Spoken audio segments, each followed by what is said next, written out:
Mic check 1 2 1 2. Mic check 1 2 1 2. It's not that day. It's not that time. But y'all know who y'all are listening to and or looking at. I want to welcome each and every last one of y'all to another edition of I'll name the segment later.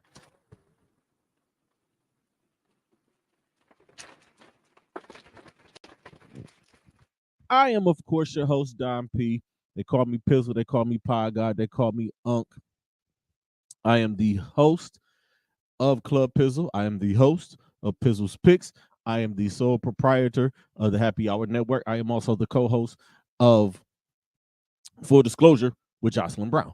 But that's not why we're here today. Um, we are here because I am going to discuss the men's and the women's Final Four. I'm gonna give you guys a little rundown, who's in it, where they're playing, a couple of little tidbits, and I'm gonna share a couple of stories from my experience at the last time the women's Final Four was here in Cleveland, Ohio in 2007. I'm pissed right now because I can't find my credentials from that. I had all of my credentials. I have no freaking idea where they are. So, and I'm a little upset about that. I remember cleaning out my basement over this past weekend, and I don't remember seeing them. I guess I'm gonna have to go and look through this son of a gun again to see exactly where the hell my stuff is, and hopefully I did not throw it out. But that's neither here nor there. Let's get to it, man. The men's Final Four and the women's Final Four are actually here. They're finally here. March Madness is in effect. March Madness actually is over. We are into April. Today is April the 2nd. And what a tournament it has been. I've been keeping up a little bit by little bit again, like I said. And like I've been telling y'all, I haven't watched a lot of basketball. Like a lot of my college basketball time has been occupied with keeping up with the NBA G League. So there you have it. But let's get to it. The men's Final Four is taking place in Glendale, Arizona at State Farm Stadium. Again, the NCAA, the men's tournament, they are doing their thing in the big stadiums, in the big domes. They've been to like Minnesota, Indianapolis, a couple of the other big spots, the big stadiums. I'm pretty sure Los Angeles is going to be on that list. I believe Dallas has been on that list. Houston's been on that list. But any domed football stadium or retractable roof football stadium, they are doing that. They're placing the basketball court down on the 50-yard line, and they are just piling as many people in as they can, which I think is a fantastic idea. Maybe one day, if the women's game has grown, it would be dope to have the Final Four host the men and the women at the same time in the same venue. Y'all are playing in these big venues, playing in these big domes. Y'all can have the men, you can alternate the days because again, the men's Final Four, it is taking place from April 6th through the 8th. And the national semifinals, we got the UConn Huskies, the defending national champion UConn Huskies, taking on the Alabama Crimson Tide. And in the other semifinal, you have the Purdue Boilermakers taking on the NC State Wolfpack. UConn kind of expected to be here. They've done a great job defending their title, and they've looked dominant in the games I've seen. The last game I saw them play, they went on a 30-0 run in the second half. Sounds like a team that means business. Alabama, Roll Tide. Shout out to my family down in Tuscaloosa.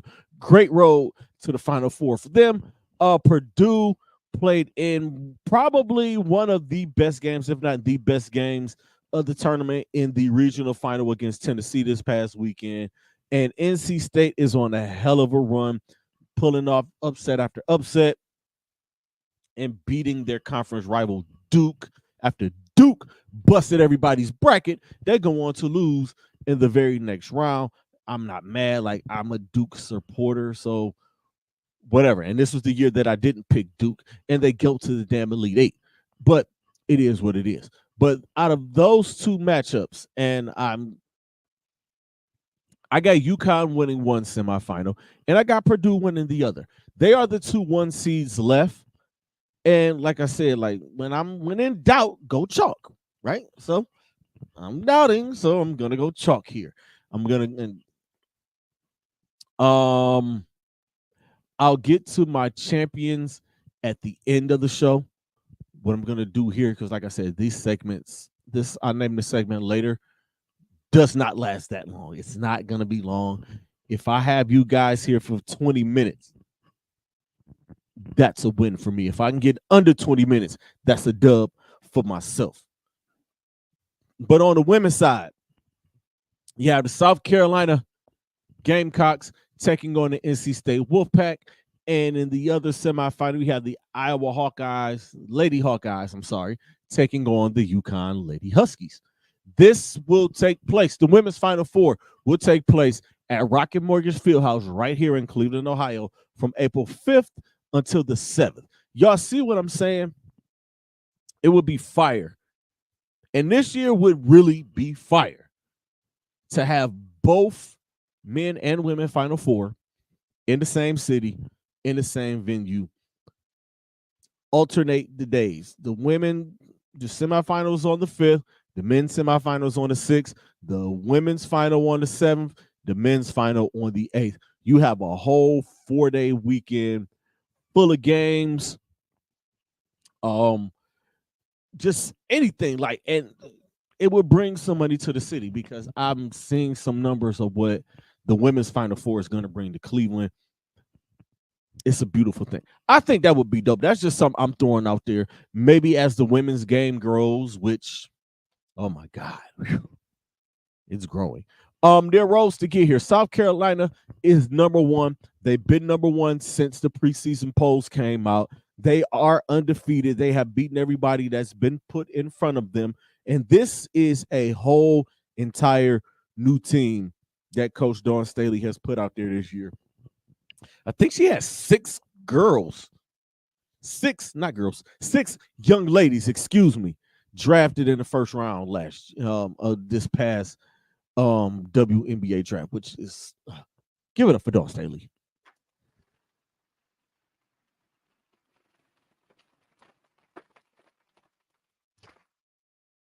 Going up against the NC State team who, oh boy, who thought they would be here? I honestly didn't. And then you have the Iowa Lady Hawkeyes. Caitlin Clark. Jesus Christ. What a dominant player. Let me get to that.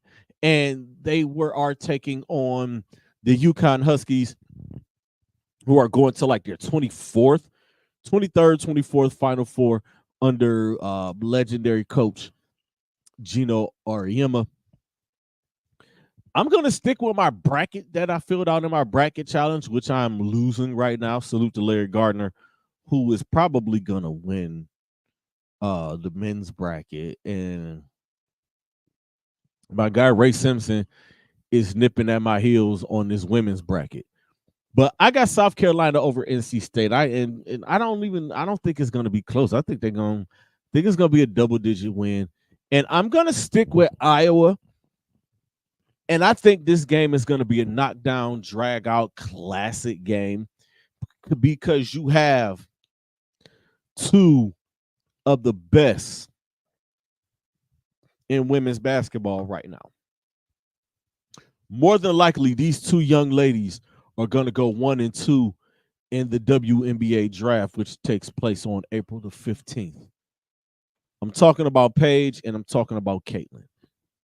I'm calling them by first name because y'all should already know who they are. If y'all don't know who Caitlin is, I don't know what to tell you. But those 2 young ladies, I'm taking Iowa to win that game, though.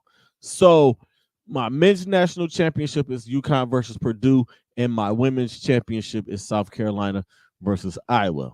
I will give y'all my champion at the end of the show. Now, a couple of little tidbits. Maybe I should have did this at the top. This is the first time ever that multiple schools have had the men and the women in the Final Four at the same time. That's quite a feat. Let's give them a hand.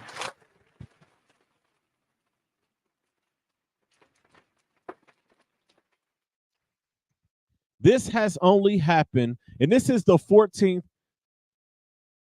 This is the 14th and the 15th time in history that this has happened. I'm gonna run them down. Well, first let me get to it. UConn is doing it for the 5th time. They're the only ones to do it multiple times. Both teams won in 2004 and 2014, and I know some of y'all are like superstitious in numbers and all of that jazz. So y'all feel like both teams are going to do it in 2024. That would be it'd be pretty darn cool. But let's get to these teams. The teams that have put the men and the women in the Final Four. Georgia did it in 1983. Duke did it in 1999. I remember those Duke teams. I remember that Duke team. Both of those teams lost. I remember that Duke team. Or was it Purdue? I think no, it was Purdue that they lost to. That was Coach Carolyn Peck. I believe they dethroned Tennessee, who was on a hell of a run at that time. They had won like 2 or 3 of them in a row. Shamika Holdsclaw, Tamika Catchings, Tamika Randall. If y'all know, y'all know. Listen, my women's college basketball knowledge. I've been watching women's college basketball since about 1995. So we can talk about it. I can talk about Gino Auriemma.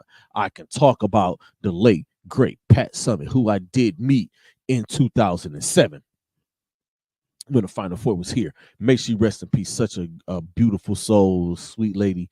I can talk about those great UConn teams with Rebecca Lobo and Jennifer Rosati. I can talk about a woman who goes by the name of Tisha Pinachero, who went to Old Dominion, who is one of the best point guards, best women point guards that I've ever seen in my life. We can talk about just the countless, like I can go there with y'all. I can go there because I watched it, the UConn-Tennessee rivalry, which kept my eyes on this on women's college basketball for a lot of years because it was either Gino or it was Pat. It was one of those two. It was either UConn or Tennessee. Purdue might get a championship here. I believe Notre Dame snuck a couple in there. Baylor started to dominate, but UConn went on that run in the 2010s with it started with Sue Bird, then Diana Taurasi took it over, then Maya Moore took it over, then you got Brianna Stewart. I can go back to another lady from UConn by the name of Nikisha Sales, who was the all-time leading scorer for women. She was 2 points short and she tore her Achilles. So what they did, like they gave her the points. She trotted on the floor during one game, and the other team just let her get her bucket. That's just stuff that I remember. But again, the Duke 99 team, the Oklahoma men and women did it in 2002. Both lost. Well, the men's team lost to Indiana and the women's team lost in the national championship game to UConn. Texas in 03, the men lost to Melo and the Syracuse Orange. And the women lost to UConn. UConn in 04, both teams won. Michigan State in 05. The women lost to Baylor in the title game, and the men lost to North Carolina. LSU in 2006, I believe these were the Simone Augustus years. This was their 3rd straight Final Four. If I'm not mistaken, these were the Simone Augustus years. And they had some dogs. Simone Augustus was a dog. If y'all know, y'all know. The women lost to Duke in the semifinals, and the men lost to UCLA. That was the Ben Howland years. That was a big baby year. I remember that year. And Florida ended up that might have been Florida. That was the first of the two. UConn in 09. The men lost to Michigan State. The women won. 2011. The men won a national championship, and the women lost to Notre Dame in the Final Four. And I remember one of those games, like it was a thrilling game. Louisville in 2013. The women lost to UConn, and the men won over Michigan. But it was vacated for NCAA violations. But I don't care about that. I mean, y'all know the vibes. 2014, UConn did the double-double. Again, the men beat Kentucky and the women beat Notre Dame. Syracuse in 2016 lost to UConn in the title game. The men lost to Michigan in the Final Four. And the last team before the two teams that you see before us was South Carolina. South Carolina won its first national championship, and the men lost to Gonzaga. I believe that was the year Gonzaga was Gonzaga undefeated, or was that I think that's the year they just lost to North Carolina. The undefeated year was a couple of years ago with Jalen Suggs, but it doesn't happen often, and we'll see how good or bad these teams do. You know what would be kind of cool? If both of those teams, if UConn and NC State both played each other in the national championship game, that would mean that that would be pretty cool. What y'all think? Quick thing before I get out of here, before I get to my stories and tell my champion. The LSU Iowa game that took place last night drew 12.3 million viewers.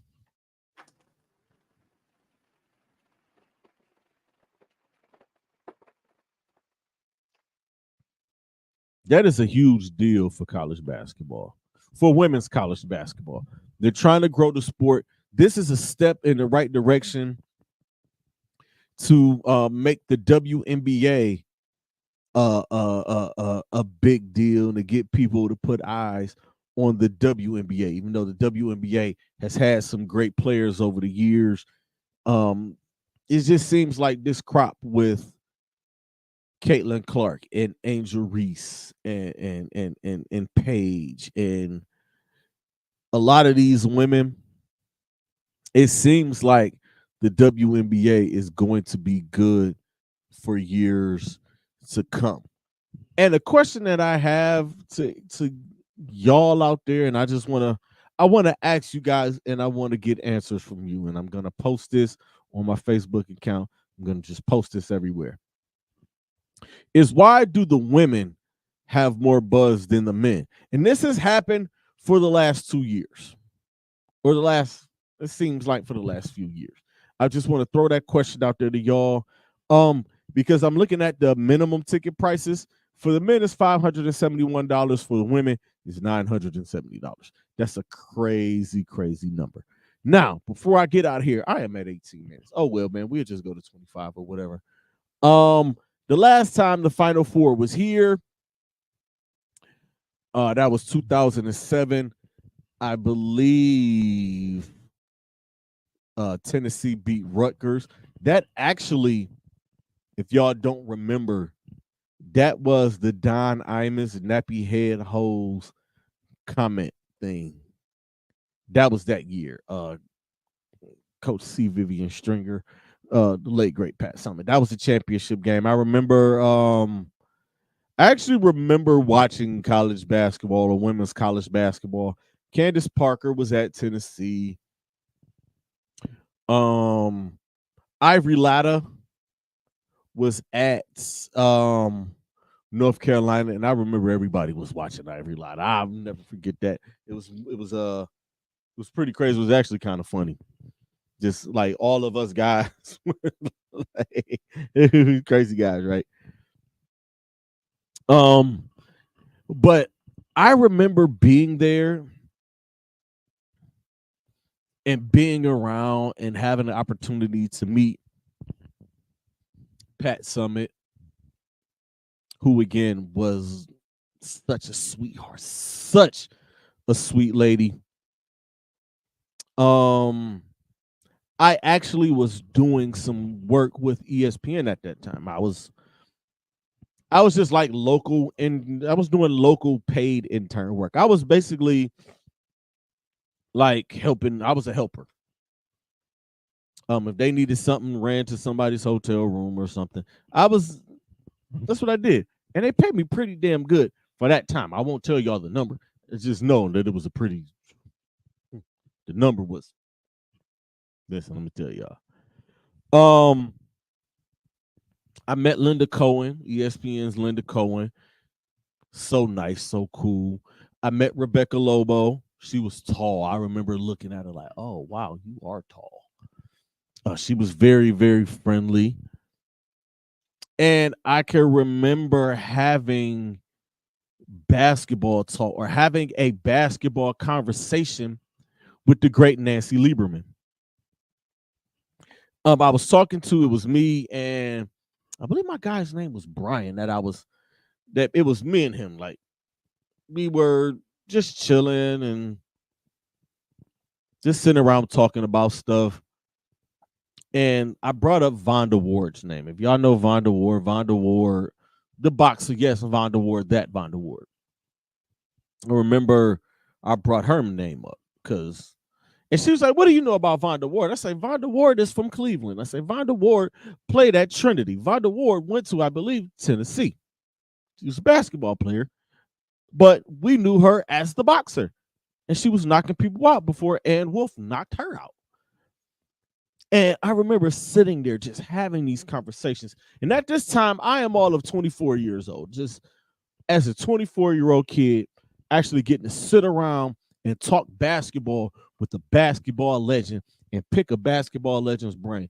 If y'all don't know who Nancy Lieberman is, I suggest y'all Google it. If y'all are my age, y'all should know. If y'all are my age and don't know,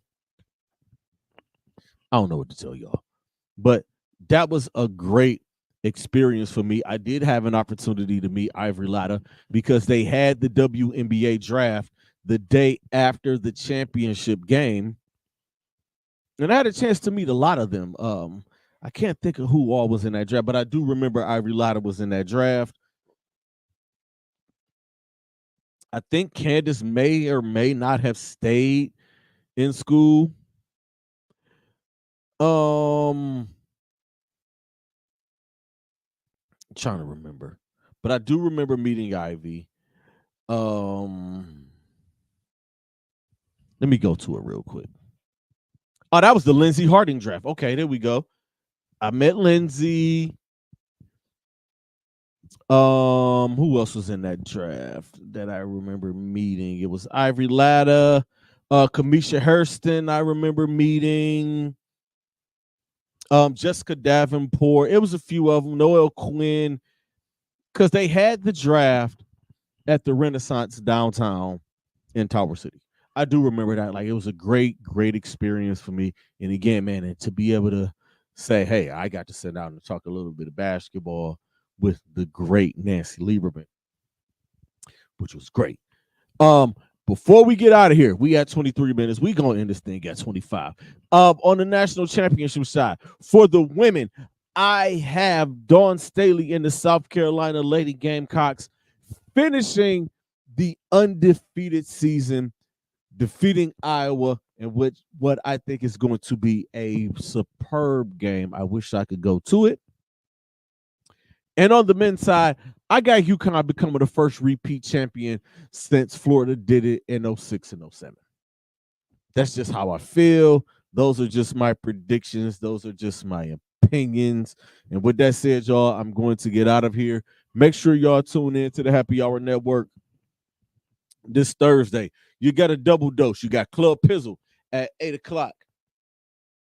I'm going to be talking about my Cleveland Cavaliers and what they need to do in this play to solidify home court and get ready for this playoff run. I got some Browns news. I'm gonna talk some Browns stuff. Welcome home, Justin Hardy. That's pretty fire.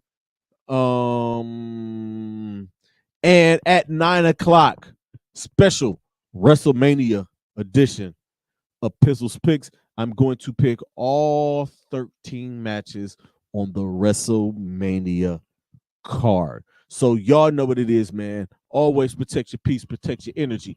The message is more important than the messenger. And creators, be great. Stay positive because negative energy is trash. Thank y'all for tuning in to another episode of I'll Name This Segment Later. Peace.